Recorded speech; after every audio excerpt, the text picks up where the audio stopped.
The vast emptiness of space held its breath as the first contact probe from the Galactic Confederation approached the Sol system.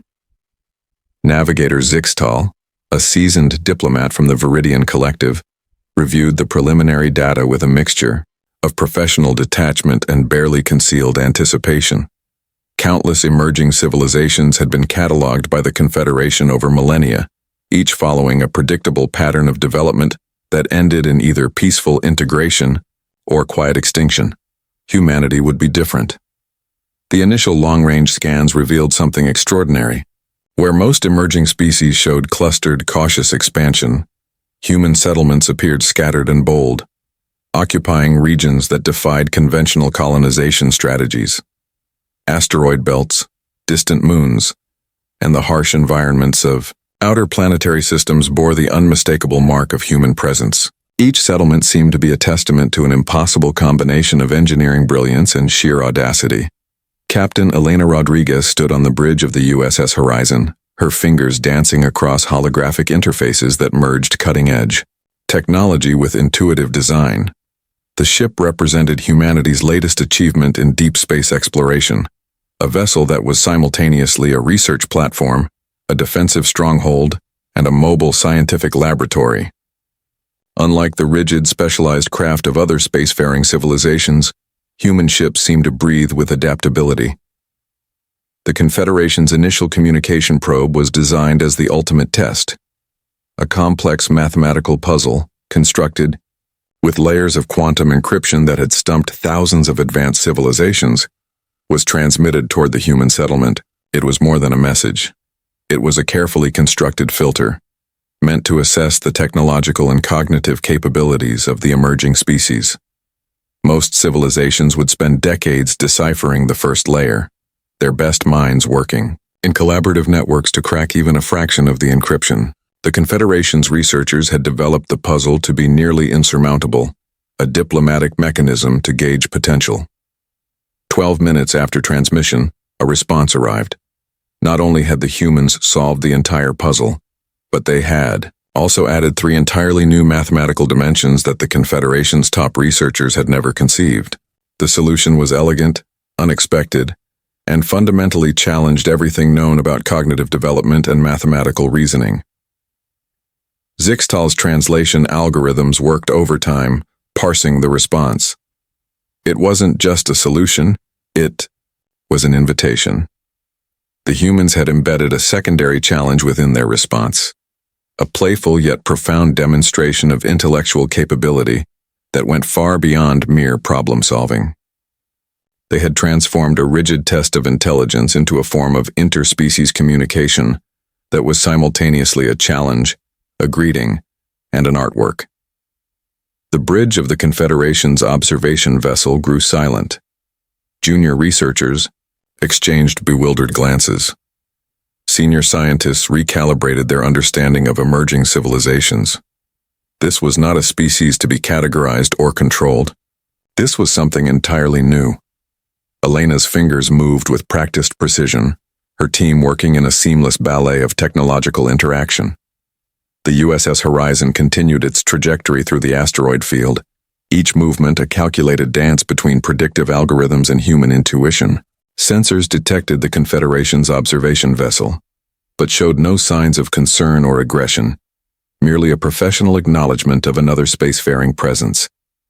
The Confederation's initial assessment was rapidly being rewritten.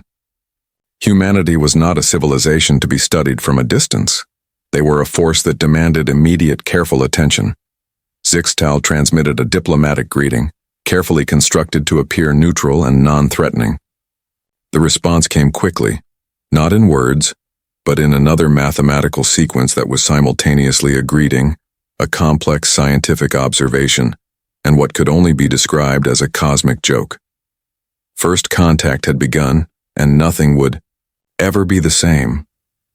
The universe watched, and for the first time in millennia, the Galactic Confederation felt something it had not experienced in centuries: genuine, profound uncertainty. Dr. Krelenex hunched over the holographic displays, multiple appendages twitching with a mixture of frustration and fascination. The human physiological data defied every known biological model in the Galactic Confederation's extensive archives. What should have been a simple medical analysis had transformed into the most perplexing research project of the century. The specimen under investigation was Dr. Marcus Chen, a veteran astronaut who had survived conditions that would have killed any other known species multiple times over. His medical records told a story of impossible resilience.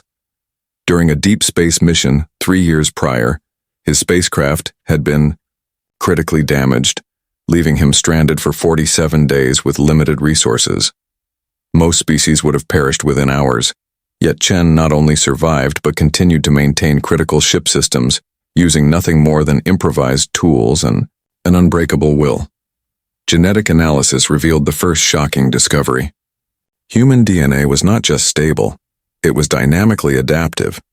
Where most species had rigid genetic structures that resisted change, human genetic code seemed to be a living, breathing system of constant modification. Exposure to extreme conditions didn't just trigger survival mechanisms, it prompted immediate targeted genetic restructuring. The radiation exposure test results were particularly mind-boggling. When subjected to levels of cosmic radiation that would typically cause catastrophic cellular breakdown, Chen's body didn't just resist, it adapted. New cellular structures formed within hours, creating enhanced radiation-resistant proteins that were completely unknown to xenobiological science. It was as if the human body treated extreme challenges as an opportunity for improvement, rather than a threat. Psychological resilience complemented the physical adaptations in ways that terrified the Confederation's researchers. Most species had clear, predictable stress responses. Humans demonstrated something entirely different, a capacity to transform psychological challenges into sources of strength. Chen's mission logs revealed how he had used mental techniques to maintain cognitive function, regulate emotional states, and solve complex problems while facing what should have been insurmountable odds. Dr. Krelenex pulled up additional case studies. A human medical team had developed entirely new treatment protocols after being stranded in an environment with limited medical resources. Another group of researchers had created advanced communication systems using nothing more than salvaged equipment and creative problem-solving. Each example challenged the fundamental understanding of biological and cognitive limitations. The most disturbing discovery came from neurological scans. Human brains didn't just adapt, they seemed to actively seek out and create new neural pathways when confronted with challenging environments. Where other species would experience cognitive decline under stress, humans demonstrated increased mental flexibility and creativity. Their brains appeared to treat extreme conditions as a form of intellectual stimulation. Comparative studies with other Confederation species revealed the stark difference. The Zornak species would become paralyzed when their primary environmental conditions changed. The Velthari would require generations to develop minor physiological adaptations. Humans, by contrast, could modify their approach to survival within a single lifetime, sometimes within a matter of days or weeks. Dr. Chen's personal history became a case study in human potential. Born with a genetic condition that should have limited his physical capabilities, he had not only overcome his initial challenges but had become one of the most accomplished astronauts in human history. Medical records showed how his body had continuously modified itself, creating new cellular structures, developing enhanced neural connections, and maintaining peak performance under conditions that would have destroyed other beings. The Confederation's lead researcher compiled a preliminary report, her multiple appendages moving across the holographic interface with increasing urgency. The conclusions were clear. Humans were not just another species to be cataloged and understood. They represented an entirely new model of biological and cognitive existence. As the final data visualization completed its compilation, a chill ran through the research team. Humanity was not just surviving. They were evolving in real time, turning every challenge into an opportunity for growth, transformation, and unprecedented development. The universe had never seen anything like humans before, and this was only the beginning. The research vessel Curiosity drifted silently through the asteroid-dense region of the Orion Arm, its systems operating at minimal power. Commander Sarah Reyes knew they were outmatched. The Krellnax battle group had them surrounded. Their massive warships blocking every potential escape route. Traditional military doctrine would dictate immediate surrender or destruction, but humans were anything but traditional. Lieutenant Michael Chang began his calculations, fingers flying across a modified, holographic interface that looked more like an artist's workstation than a military control system. The ship's scientific equipment designed for deep space research would become their most potent weapon. The lead Krellnax battleship's communication array pinged a standard surrender demand. Commander Reyes allowed herself the briefest of smiles. "Not today," she muttered, nodding to Chang. Their quantum geological scanner, typically used for analyzing mineral compositions of distant asteroids, transformed first. Chang recalibrated its focused energy output, turning the precise scanning beam into a surgical cutting instrument. The device that once mapped microscopic crystal structures now became a weapon capable of precise molecular disruption. The ship's communication array was next. Normally used for sending complex scientific data across light years, Chang reprogrammed it into an electromagnetic interference generator. Sophisticated encryption algorithms became weapons of electronic warfare, creating cascading signal disruptions that would blind the Krellnax targeting systems. Most incredibly, the life support systems became their primary defensive mechanism. By manipulating the chemical composition of the ship's internal atmosphere, they created a complex molecular shield. Oxygen and nitrogen were recombined into compounds that would interfere with the enemy ship's sensor arrays, creating ghost signatures and false readings. The Krellnax commander watched in disbelief as the seemingly defenseless research vessel began to move with impossible precision. What should have been a simple interception had become a nightmare of unpredictability. Reyes understood the fundamental principle of human survival. Every piece of technology is a potential weapon, every limitation an opportunity for innovation. The ship's scientific equipment was never designed for combat, yet it was becoming the most effective defensive system the Krellnax had ever encountered. The quantum scanner began targeting specific structural weaknesses in the approaching battleships.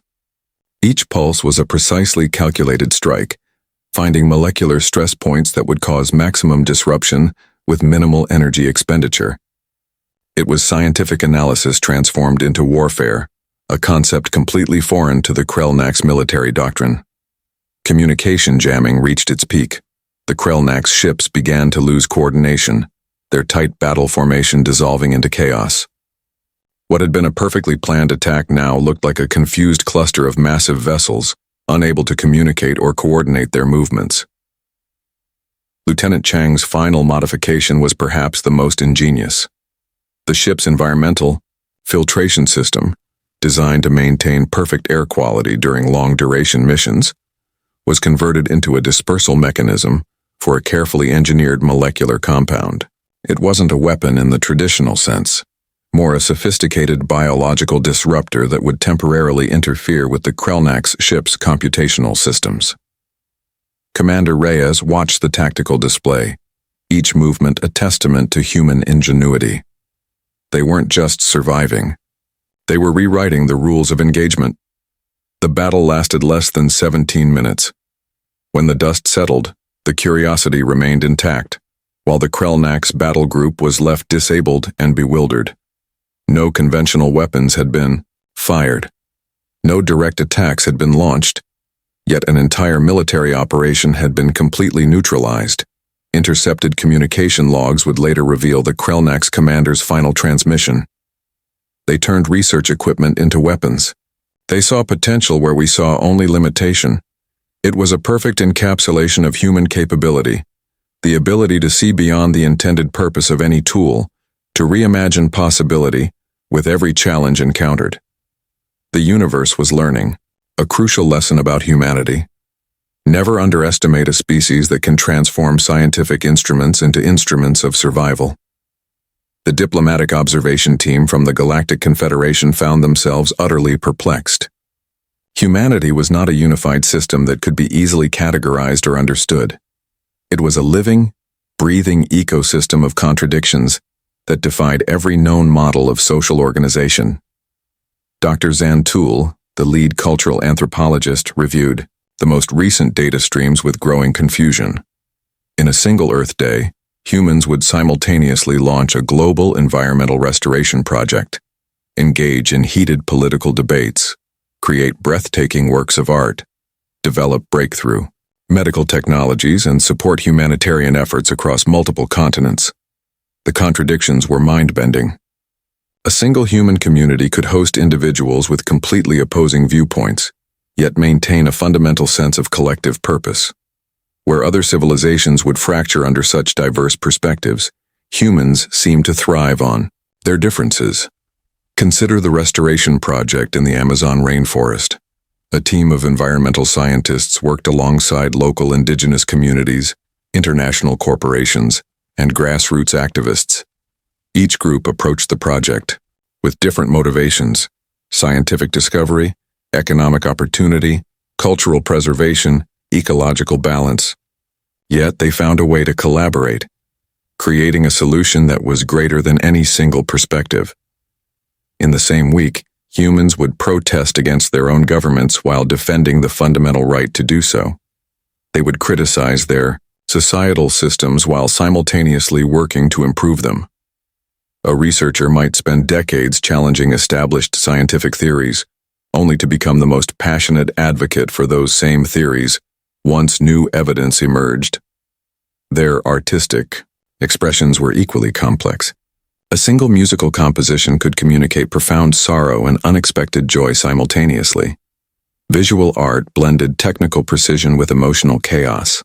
Literature explored the deepest human vulnerabilities while celebrating extraordinary resilience.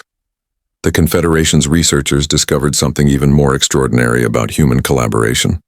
Unlike most species that required complete agreement to work together, humans seemed to create their most innovative solutions through constructive disagreement. Their collaborative processes were not about eliminating differences, but about finding strength in those differences. A breakthrough medical technology provided a perfect example. Developed through a global consortium, the project brought together researchers from different cultural backgrounds, economic systems, and scientific disciplines. Where other civilizations would have been paralyzed by such diversity, these humans created a treatment that addressed complex health challenges across multiple population groups. Their approach to problem-solving defied all conventional understanding. Humans didn't seek uniformity. They celebrated diversity as a fundamental source of strength. A technology company might include team members with backgrounds in art, psychology, engineering, and cultural anthropology. Their product development process was less about following established protocols and more about creative reimagining. Economic systems demonstrated similar complexity. In a single global economy, humans maintained competing economic models, constantly experimenting with new approaches to resource distribution, technological innovation, and social support. They would critique capitalism while participating in it, develop alternative economic models, and create hybrid systems that challenged traditional understanding. Dr. Zantul's final report became a source of significant debate within the Galactic Confederation. The conclusion was clear: humanity could not be understood through traditional analytical models. They were not a civilization in the conventional sense, but a dynamic, continuously evolving system of collective and individual potential. Their cultural adaptability was their most significant characteristic. Humans could rapidly modify their understanding, challenge their own beliefs, and transform their societal structures with a speed that terrified more established civilizations. A social movement could emerge, transform societal understanding, and create lasting change within a matter of months, a process that would take other species centuries. Most remarkably, humans maintained this complexity while preserving a fundamental sense of collective humanity. Despite their differences, they maintained an underlying commitment to collective progress, to pushing the boundaries of what was possible. The observation team's final recommendation was both a warning and a recognition of potential. Humanity was not a problem to be solved or a civilization to be understood. They were a continuous revolution of possibility, a living demonstration that diversity, conflict, and collaboration could be the most powerful forces of innovation in the universe. The Galactic Confederation would never be the same. The diplomatic conference room fell into an uncomfortable silence. Ambassador Elena Rodriguez had just spent the last 20 minutes dismantling a centuries-old political alliance between three galactic species, and she had done so with nothing more than a carefully constructed series of conversations, subtle gestures, and what could only be described as weaponized communication. Dr. Krelvax, the Confederation's lead diplomatic linguist, reviewed the communication logs with a mixture of horror and professional admiration. Human communication was not a linear process of information exchange. It was a complex, multi-layered art form that defied every known model of interpersonal interaction. The incident began simply enough. Three species, the Vornax Collective, the Zirthari Confederation, and the Ulmara Cooperative, had maintained a delicate political balance for over 3 centuries. Their diplomatic relationships were built on intricate treaties, carefully negotiated resource-sharing agreements, and a complex system of mutual deterrence. Rodriguez arrived with no advanced weaponry, no special technological advantages. Her only tools were words, understanding, and an uncanny ability to identify the underlying motivations of each diplomatic entity. Her approach was masterful. She didn't argue or confront directly. Instead, she listened, truly listened. During the initial meetings, she said almost nothing, absorbing the nuanced communication styles, the unspoken tensions, the historical grudges that lay beneath formal diplomatic language. The Vornax representative believed they held the most power, relying on a long history of economic dominance. The Zirthari maintained their position through sophisticated technological leverage. The Ulmara used their extensive diplomatic network as a form of soft power. Rodriguez saw the invisible threads connecting their interactions. A casual comment here, a carefully timed pause there. She introduced subtle observations that didn't challenge anyone directly, but exposed the fundamental contradictions in their alliance. To the Vornax, she spoke of economic innovation that would render their current power structures obsolete. To the Zirthari, she highlighted technological limitations that their current alliance prevented them from addressing. The Ulmara received insights into diplomatic opportunities they had overlooked. None of these were outright accusations or direct challenges. They were conversations, nuanced, multi-layered, filled with what humans called subtext. The Confederation's communication analysis team was baffled. Human language wasn't just about the words spoken. It incorporated tone, context, historical understanding, psychological insight, and what could only be described as emotional intelligence. A single sentence could carry multiple layers of meaning, with implications that would take other species weeks to decode. Rodriguez never raised her voice. She never made an explicit threat. She simply helped each party see their own limitations through a lens of potential and possibility. By the conference's end, the 3-century-old alliance had dissolved not through conflict, but through mutual recognition of more interesting opportunities. Dr. Krelvax's report highlighted the most terrifying aspect of human communication. It was a form of psychological technology more advanced than any weapon. Humans could deconstruct complex social systems not through force but through understanding. Their languages were living, breathing entities. Metaphors were not just linguistic decorations but complex communication tools. A human could communicate complex emotional states through a single carefully chosen phrase. They could transform conflict into opportunity, misunderstanding into collaboration. The most sophisticated translation algorithms struggled to capture the essence of human communication. Humor, sarcasm, indirect communication. These were not exceptions to their language but fundamental components. A human could deliver a devastating critique wrapped in what appeared to be a compliment, and the recipient might not realize they had been intellectually dismantled until hours later. More than that, humans understood the power of listening. They didn't just wait for their turn to speak. They actively sought to understand the underlying motivations, fears, and hopes of those they communicated with. The diplomatic conference was more than a meeting. It was a demonstration of human potential, a reminder that the most powerful form of communication is not about controlling the conversation, but about understanding the entire ecosystem of human interaction. The Galactic Confederation added a new classification to their communication protocols, human-level complexity.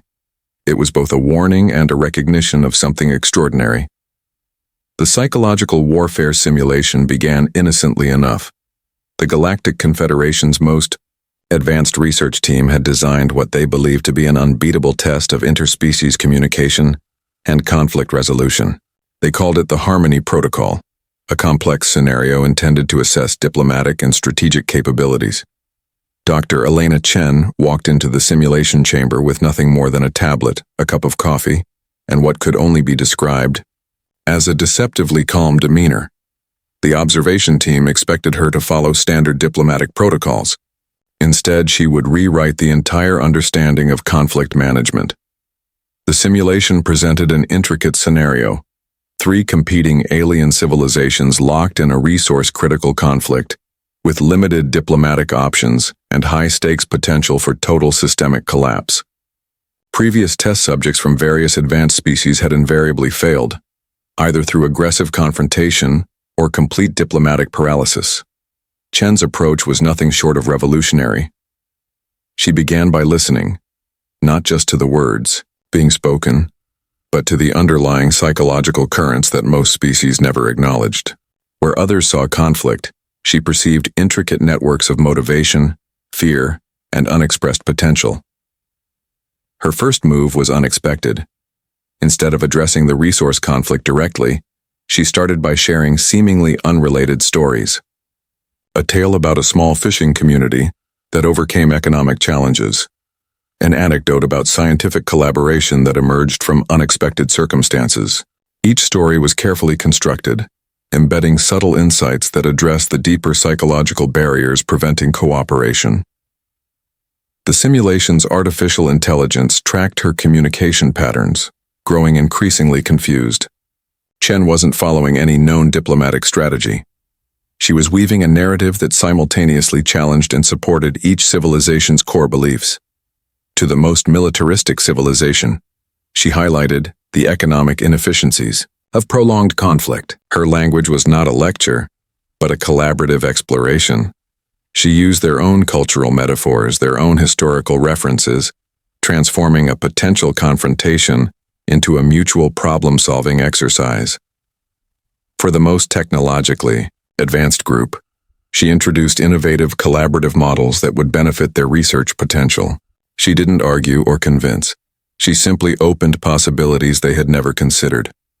The third civilization, known for its complex social structures, received a different approach. Chen identified their unspoken cultural anxieties, providing communication pathways that respected their intricate social hierarchies, while simultaneously challenging their most limiting beliefs. Her communication was a work of art. Each word was chosen with surgical precision. Humor became a weapon of understanding. Metaphors transformed rigid thinking. She could deliver a devastating critique wrapped in what appeared to be a supportive observation, leaving her subjects believing they had reached the conclusion themselves. The observation team watched in stunned silence. The simulation's predictive models began to break down. Chen was not just solving the conflict, she was fundamentally redesigning the entire interaction framework. Most incredibly, she accomplished this without any apparent aggressive strategy. Her approach was collaborative, almost maternal in its understanding. She saw the potential in each civilization, helping them see beyond their immediate conflicts into broader possibilities of cooperation. 37 minutes into the simulation, what should have been an intractable conflict transformed into a collaborative framework for mutual development. The 3 civilizations began sharing resources, developing joint research initiatives, and dismantling centuries of mutual suspicion. Dr. Krelvax, the lead researcher, reviewed the simulation logs repeatedly. The conclusion was clear. Human communication was not just a method of information exchange, it was a complex psychological technology, more sophisticated than any weapon Chen had not conquered or defeated. She had transformed. The final simulation report contained a note that would become legendary in diplomatic circles. Subject demonstrates ability to resolve complex multi-civilization conflicts through empathetic communication, cultural understanding, and the strategic application of narrative potential. The Galactic Confederation realized something profound. Humans were not just another species to be studied. They were a fundamental reimagining of what communication, conflict, and collaboration could mean. The universe was about to change. The Universal Research Conference fell into an uncharacteristic silence. Dr. Zara Kolvex, representing the Galactic Confederation's most advanced research collective, presented findings that challenged everything known about species development, technological progression, and the fundamental nature of intelligent life. Humanity was not just advancing, they were evolving at a rate that defied all known scientific models. The data visualization spread across the holographic display showed a progression that looked more like an exponential explosion than a traditional technological development curve. Where most civilizations would take millennia to develop significant technological innovations, humans were achieving breakthrough after breakthrough in mere decades. Consider their approach to technological development. Most species followed a linear path of innovation, incremental improvements building upon established foundations. Humans did something entirely different. They would simultaneously explore multiple technological paradigms, often approaching problems from completely unexpected angles. Their space exploration program was a perfect example. While developing advanced propulsion technologies, they were also investing in biological adaptation research, quantum computing, and sustainable ecosystem management. Each field of study informed the others in ways that no other civilization could comprehend. The medical research team noted something even more extraordinary. Human biological understanding was not just about treating diseases or extending lifespans. They were actively exploring the potential of human capability itself. Genetic research, neural interface technologies, and cognitive enhancement studies suggested they were preparing to take control of their own evolutionary process. Technological progression was only part of the story. Human, cultural, and social systems demonstrated an unprecedented capacity for rapid transformation. They could completely reimagine their social structures, economic models, and philosophical approaches within a single generation. Where other civilizations would take centuries to implement minor changes, humans could fundamentally restructure entire societal systems in a matter of years. Their approach to artificial intelligence was particularly revealing. Instead of seeing technology as a separate entity, humans considered it an extension of human potential. They developed AI systems that were collaborative partners, not replacements for human intelligence. Each technological breakthrough was seen as a tool for expanding human capability, not for replacing human agency.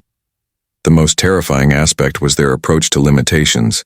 Where other species would accept boundaries, humans saw challenges to be overcome. A technological barrier was not a stop sign but an invitation to reimagine possibility. A biological limitation became a research opportunity. A social constraint was a problem waiting to be solved. Dr. Kolvex's research team had tracked human development across multiple dimensions. Their technological progression was matched by an equally remarkable cultural and philosophical evolution. They were simultaneously practical and imaginative, scientific and creative, individualistic and collaborative. Their space exploration efforts demonstrated this perfectly. While developing advanced propulsion technologies, they were simultaneously exploring sustainable living models, developing technologies to address environmental challenges, and pushing the boundaries of human potential itself. The Confederation's oldest researchers recognized the pattern. Humanity represented something entirely new, a species that did not just adapt to its environment, but actively sought to transform it. They were not just exploring the universe, they were reimagining what exploration could mean. More concerning was their approach to collective challenge.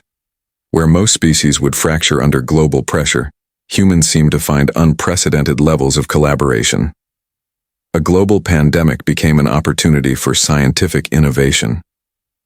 Environmental challenges prompted breakthroughs in sustainable technologies. Economic disruptions led to creative reimaginings of social support systems. The final slide of Dr. Kolvex's presentation contained a simple observation that sent a chill through the entire conference. Humanity was not developing technology. They were developing themselves. Their potential was not just about technological advancement. It was about a fundamental reimagining of what intelligence, adaptation, and progress could mean. They were not just a species. They were a continuous revolution of possibility. The Galactic Confederation realized something profound. Humanity was not just another civilization to be studied. They were a fundamental challenge to everything known about intelligent life. The universe would never be the same. The Grand Galactic Assembly had never experienced such tension. Representatives from over 2,000 sentient species gathered in the ancient meeting hall, a structure that had stood as a symbol of collective wisdom for millennia. Today, that wisdom would be fundamentally challenged. Dr. Elena Rodriguez stood at the center of the circular chamber, her presence defying every expectation of diplomatic protocol. She wasn't there to negotiate, to plead, or to defend. She was there to explain. The Assembly's preliminary reports told a story that seemed impossible. Humanity had not just developed advanced technologies or unique cultural systems. They had become something entirely new, a species that was simultaneously a civilization, a research project, and a continuous revolution of possibility. "Are not what you expect," Rodriguez began, her voice calm and measured. "We are not conquerors. We are not victims. We are potential." The translation systems worked overtime, capturing not just her words but the nuanced layers of meaning that human communication carried. Each species heard something slightly different, filtered through their own cultural and psychological frameworks. To the Vornax collective, her words suggested a collaborative approach to universal challenges. The Zerthari heard a call for technological innovation. The Olamara perceived a deep philosophical exploration of collective consciousness. Rodriguez continued, revealing the fundamental truth about humanity that had terrified and fascinated the Galactic Confederation. Humans didn't see limitations, they saw opportunities. Every challenge was a chance to reimagine possibility. Every barrier was an invitation to grow, to transform, to become something new. The assembled species reviewed the comprehensive data package. Humanity's technological progression defied every known model of species development. They had simultaneously explored multiple technological paradigms, creating breakthrough after breakthrough in fields ranging from quantum computing to biological adaptation. But technology was only part of the story. Their social systems demonstrated an unprecedented capacity for rapid transformation. Humans could completely reimagine their economic models, social structures, and philosophical approaches within a single generation. Where other civilizations would take centuries to implement minor changes, humans could fundamentally restructure entire societal systems in a matter of years. Most remarkably, they did this without losing their fundamental sense of collective purpose. Their diversity was not a weakness, but their greatest strength. Different perspectives were not sources of conflict, but opportunities for innovation. The medical research revealed something even more extraordinary. Humans were not just adapting to their environment, they were preparing to take control of their own evolutionary process. Genetic research, neural interface technologies, and cognitive enhancement studies suggested they were actively exploring the boundaries of human potential. Their approach to artificial intelligence was revolutionary. Instead of creating technologies that would replace human intelligence, they developed collaborative systems that expanded human capability. Each technological breakthrough was seen as a tool for collective growth, not individual dominance. Rodriguez's final presentation contained a simple yet profound observation. Humanity was not a fixed state, but a continuous process of becoming. They were not developing technology. They were developing themselves. The Assembly's oldest and most experienced representatives recognized something profound. Humanity represented a fundamental challenge to everything known about intelligent life.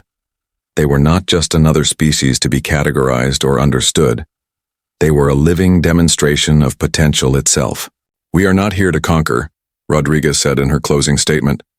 We are here to collaborate, to explore, to grow. Our greatest strength is not our technology or our individual capabilities. Our greatest strength is our ability to see potential where others see limitation. The translation systems captured more than her words. They captured the essence of human communication, a complex, multi-layered approach that was simultaneously a challenge, an invitation, and a promise. As the assembly concluded, something had fundamentally changed. The universe would never be the same. Humanity was not just a species. They were a continuous revolution of possibility.